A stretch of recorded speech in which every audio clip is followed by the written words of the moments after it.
Hola chicos y bienvenidos a una clase virtual donde vamos a corregir los ejercicios del tema 12, en concreto la segunda parte. Empezamos con el ejercicio 13, donde nos habla de que lanzamos un balón verticalmente hacia arriba y nos habla de que calculemos la energía cinética, la energía potencial. Bueno, según el esquema, sacando los datos, si es un objeto que se lanza desde el suelo hacia arriba, tienen que darnos la velocidad. Al darnos la velocidad desde la posición 0, ¿vale?, en el suelo, la energía potencial es 0 en ese sitio, en el amarillo, porque precisamente no hay altura. Por tanto, toda la energía mecánica que hay en ese punto va a ser debida a la energía cinética porque en ese sitio es máxima. A medida que va subiendo este objeto que lanzamos en forma de balón, la energía cinética cada vez se va reduciendo y va aumentando la energía potencial, hasta llegar al punto más alto donde este dato se hace máximo. Concretamente sacamos los datos, acordaros que hay que ponerlo todo en el sistema internacional, sacamos la fórmula de la energía cinética, sustituimos datos y el resultado que nos da es 1,88 julios. Bien, en el apartado B nos dice que calculemos la altura máxima. Ya sé que entrasteis en pánico, pero bueno, lo traemos de repaso, sería simplemente plantear que las fórmulas del movimiento, tanto de la velocidad final como el del espacio, y sustituir datos. Concretamente, de la fórmula de la velocidad final podemos extraer el tiempo, que nos da que es 0,51 segundos. Con esa de dato del tiempo voy a la fórmula del espacio y sustituyo. Lo único que tenéis que tener cuidado es acordaros de que en este caso, como voy en fase de subida, la aceleración es negativa. Bien, para hacer el ejercicio C, podemos escribir o contestarlo diciendo que como se conserva la energía mecánica en el punto más alto, toda la energía mecánica es debida a la energía potencial, por tanto sería 1,88 julios, o buscar la alternativa de calcularlo. Concretamente, aplicando la fórmula de la energía potencial, nos da exactamente lo mismo, lo que quiere decir que el teorema de conservación de la energía mecánica es correcto. En el ejercicio 14 nos hablan de una montaña rusa, donde tengo una situación a 40 metros y nos pide que calculemos parámetros en el siguiente pico cuando se encuentra a 20 metros de altura. Entonces lo que vamos a hacer es calcular la energía mecánica para esa situación de 40 metros, ¿vale? Este dato nos da 404.500 julios y como sé que la energía mecánica se va a conservar a lo largo de todo el circuito o el recorrido, veremos cómo hacemos para el siguiente paso. La energía mecánica a 20 metros tiene que dar exactamente lo mismo. ¿Esto qué significa? Que ahora cuando vaya a calcular la energía mecánica yo ya tengo ese valor. Por tanto, simplemente tengo que despejar el parámetro de la energía cinética, porque los datos de la energía potencial los sé. Al sustituir, nos da como resultado que la energía cinética en ese punto es de 208.500 julios, ¿vale? Fijaros mucho en el despeje, ¿vale, chicos? Fijaros que ya os lo puse dentro de un paréntesis para que no os liarais si pasaba dividiendo, pasaba multiplicando, ¿vale? En el ejercicio 17, en este caso nos está pidiendo que calculemos el calor. Y en este caso, si os fijáis, uno de los datos importantes a tener en cuenta es el calor específico. Como el calor específico está en Kelvin, yo todos los datos de temperatura los tengo que pasar a Kelvin.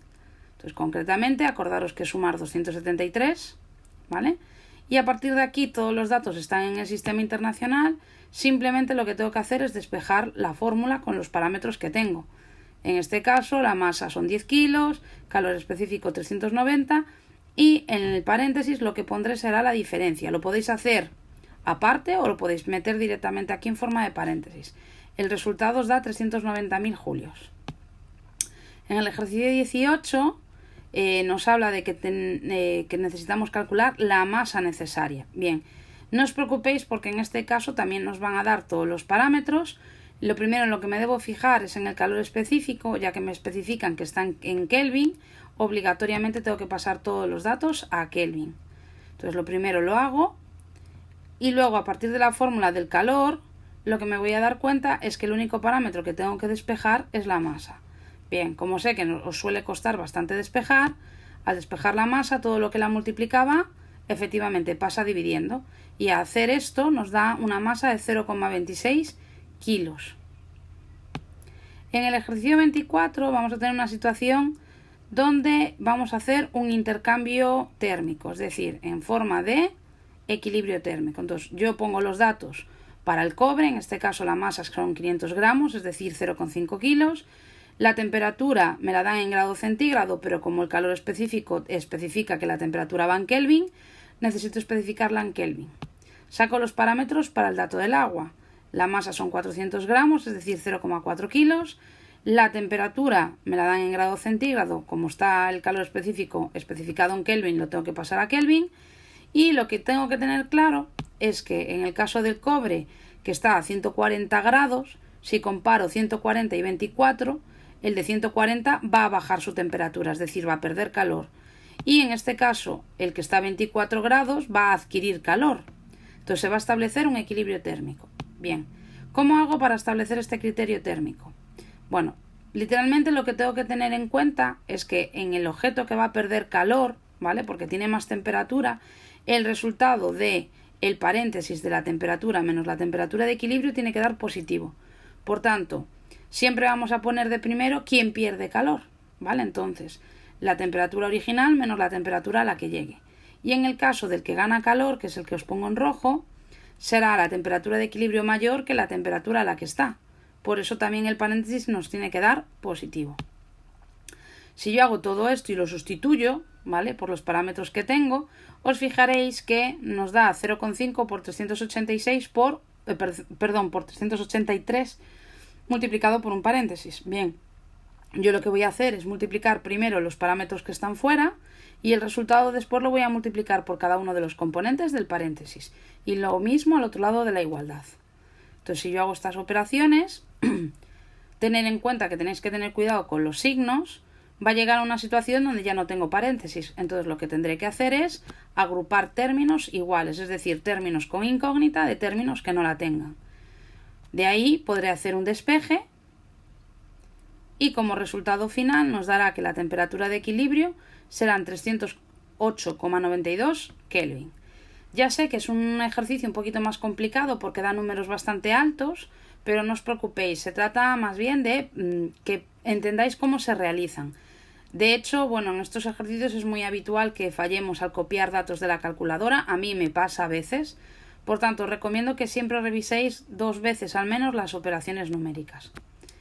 En el ejercicio 15, concretamente estos ya son de otro día, nos da la situación de una esquiadora que está haciendo por tramos un recorrido y nos pide que calculemos la energía cinética en cada tramo y luego la variación de energía cinética. Simplemente es aplicar la fórmula de la energía cinética en cada situación. Para poder hacer el ejercicio, recordar que necesitáis tener todas las unidades en el sistema internacional. Por tanto, los kilómetros hora, obligatoriamente pasarlo a metro segundo. Si no, las unidades son incompatibles y el ejercicio está totalmente mal. Bien, calculamos la energía cinética, sustituimos los datos en la fórmula y nos da que para el primer tramo, donde va a 10 metros por segundo, su energía cinética es de 3000 julios. Para el tramo 2 hago exactamente lo mismo y en este caso la energía cinética me da para este segundo tramo 6750 julios. ¿Cómo calculo la variación de energía cinética? Bueno, pues energía final menos energía cinética inicial.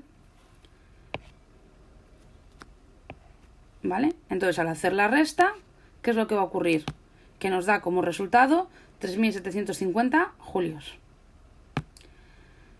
Bien, vamos con otro donde tenemos que ver cómo se conserva la energía mecánica. Bien, en este caso hablamos de un objeto que se deja caer en forma de pelota desde una ventana que está a 32 metros de altura. Bien, en el momento en que está en la parte de arriba y el objeto todavía no empezó a caer, su energía cinética debido a la velocidad es cero porque está quieta. Hasta que no empiece a caer, su velocidad es cero. Por tanto, en el punto más alto toda la energía mecánica se debe a energía potencial. Por tanto, en la fórmula directamente ya, como la energía cinética va a ser cero, ya no la cubro. En este caso, lo que voy a hacer es sustituir los datos por los de la energía potencial y nos da como resultado 784 julios. En el punto 2, es decir, cuando está llegando al suelo, en el instante justo antes de chocar con el suelo, la altura es cero. Por tanto, en este caso, la energía potencial se hará cero. Entonces, en el punto 2, es decir, en el suelo, toda la energía mecánica se va a deber exclusivamente a energía cinética. Y en este caso, como sé que la energía mecánica se conserva, ¿vale?, que es súper importante, como la energía mecánica se conserva, yo directamente puedo decir que la energía mecánica son 784 julios, ¿vale? Podría calcularse, podríamos hacer el tramo por ejercicio de movimiento, igual que hicimos en uno antes, calcular cuál es el tiempo que tarda en caer, calcular la velocidad con la que impacta y en el momento en que tenemos la velocidad que impacta poder calcular la energía cinética. Nos va a dar exactamente lo mismo, 784, porque la teorema de la conservación de la energía mecánica dice que se conserva siempre. En el ejercicio 19, en este caso nos pide que calculemos la cantidad de calor en dos situaciones, en el apartado A y en el apartado B. Bien, yo lo voy a hacer en dos hojas diferentes para que lo veáis en el vídeo de forma más cómoda. En la primera situación, la masa son 0,2 kilos, acordaros, todo en el sistema internacional. Y fijaros, el calor específico me lo están dando con Kelvin, ¿vale? Julio partido kilogramo Kelvin. Por tanto, las temperaturas obligatoriamente tengo que pasarlas a Kelvin. Bien, a partir de ahí pongo la fórmula del calor y lo que tengo que hacer es sustituir los parámetros dentro de la fórmula. En este caso nos va a dar como resultado 5.280 julios. Para el apartado B hago exactamente lo mismo. Nos dicen que la masa es la misma, es el mismo compuesto químico, por tanto se conserva el calor específico y en este caso me dan dos temperaturas también, en este caso negativas. Lo único que tengo que tener cuidado aquí es a la hora de hacer el procedimiento de transformación a temperatura en Kelvin. Lo paso a Kelvin y en este caso al hacer la fórmula, sustituir los parámetros dentro de la fórmula, nos da exactamente lo mismo. Ahora me preguntaréis por qué. Bueno, si os fijáis, si yo hago la variación de temperatura para el apartado A y hago la variación de temperatura para el apartado B, es la misma. Da igual que los valores fueran negativos en la escala grado centígrado. Simplemente, mientras tanto que la variación de temperatura inicial-final sea el mismo, es lógico que nos dé el mismo valor. En el ejercicio 20 nos indica que tenemos un bloque de plomo, para eso nos dan el calor específico del plomo. Como está en julio partido kilogramo Kelvin, obligatoriamente tengo que pasar todo a Kelvin. Y en este caso, acordaros que la masa también se tiene que pasar a kilos. Aplico la fórmula del calor y si os dais cuenta, ¿vale? Nos da un resultado de calor negativo. ¿Qué significa el signo? Vale, os lo he puesto en rojo. En este caso, este signo negativo significa que este objeto se está enfriando, es decir, está eliminando hacia afuera el calor, ¿vale? Cuando el resultado del calor nos dé positivo, significa que el objeto está captando calor para adentro. Cuando el calor nos dé negativo, significa que lo está perdiendo hacia afuera, lo está regalando. El 21 es otro ejercicio de equilibrio térmico. Yo pongo los datos para el primer caso, en este caso es una masa de agua de 30 kilos, que está a 60 grados centígrados, como el calor específico del agua nos da julio partido kilogramo Kelvin, necesito pasarlo a Kelvin. Lo voy a mezclar con otra masa de agua, en este caso de 20 kilos, donde el calor específico sigue siendo el mismo. Bien, la que está a 60 grados, si comparo 60 y 30, 60 es más alta. Vale, pues 60, la masa que está a 60 grados, va a perder calor, lo va a ceder, y la masa que está a 30 grados lo que va a hacer es ganar calor. ¿Por qué? Porque la temperatura de equilibrio va a tener que estar entre el que gana y el que pierde, ¿vale? Si os da por encima de la temperatura del que está a mayor temperatura o por debajo de la que está a menor temperatura, es que habéis hecho algo mal. Bien, para ello lo que tengo que aplicar es la fórmula del calor, pero como se va a establecer un equilibrio, tengo que tener en cuenta que, y lo vamos a plantar aquí.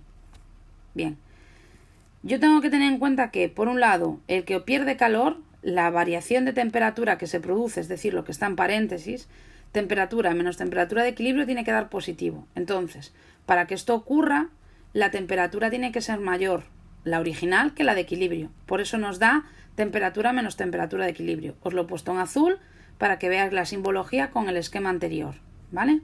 Y en el caso del que gana calor, evidentemente la temperatura de equilibrio va a ser mayor que la que estaba originalmente. Por tanto, es la situación que yo antes os dibujé con un círculo rojo. Bien, sustituyo los datos y acordaros que ya lo hemos hecho, siguiendo el modelo que también puse en el vídeo de explicación de cómo se hacían los ejercicios. Al sustituir los datos tengo un producto delante de un paréntesis. Por comodidad, yo recomiendo que lo hagáis, es decir, que multipliquéis ese producto y luego a su vez lo multipliquéis por cada uno de los componentes del paréntesis. Ya sé que os van a dar números altos, no os preocupéis, eso sí, tener mucho cuidado al copiar los ejercicios, los datos de la calculadora, porque es muy fácil meter la pata. Al sustituir todos los datos, hacer las operaciones, nos dan números muy altos, pero lo que tengo que hacer es agrupar términos con una incógnita con términos que no la tienen. Y a partir de ahí lo que voy a hacer es despejar la incógnita y nos va a dar como resultado 321 Kelvin, ¿vale? Que si lo pasamos a grado centígrado, para que os hagáis una idea, nos sale que son 48 grados. Tiene lógica porque el que está en 60 va a bajar hasta 48 y el que estaba a 30 subirá hasta 48. En este caso tiene que haber un equilibrio y en este caso la temperatura está entre las dos temperaturas que originalmente nos daba el ejercicio. Y por último os doy también otro ejercicio de equilibrio térmico, donde en este caso tengo datos para el agua, tengo otra situación donde la voy a mezclar con agua y en este caso yo os doy la temperatura de equilibrio. Bien, yo ya sé que de primeras vosotros ya os volveríais locos, ¿vale? Lo hacemos tranquilamente. En el caso del agua que está a 80 grados, si yo comparo 80 y 40, el de 80 va a bajar hasta 50, entonces por eso lo estoy poniendo en azul, significa que va a ceder calor. Y el que está a 40 va a ir desde 40 hasta los 50, ¿vale? Concretamente va a ganar calor, por eso os lo voy a poner en rojo. Bien, el ejercicio lo que nos pregunta simple y llanamente es la cantidad de calor, es decir, el calor para la situación que pierde calor os la voy a poner en azul, simplemente va a ser sustituir los datos y nos va a dar que el resultado es 1.003.200 julios, ¿vale? Fijaros en este detalle, ¿vale? En la cantidad. Si ahora me voy al parámetro para poder calcular el calor para la situación de que gane calor, sustituyo los datos y en este caso nos vuelve a dar exactamente la misma cantidad. ¿Por qué? Bueno, si se está estableciendo un equilibrio térmico, la situación tiene que llegar a que se tiene que aportar la misma cantidad de calor a un objeto que a otro, porque si no, no habría equilibrio. Sí es cierto que es un parámetro que va a depender mucho de la cantidad de masa del objeto. No es lo mismo calentar 1 kilo que calentar 1000 kilos, ¿vale? Revisad con calma los ejercicios, fijaros en las unidades, en las transformaciones de las unidades al sistema internacional. Y si tenéis dudas, ya sabéis, escribirme un correo electrónico o comunicármelo para que yo pueda hacer algún vídeo o os lo pueda explicar pues de forma un poquito más detallada o adaptándome a cada uno de vosotros. Nos vemos en la siguiente clase.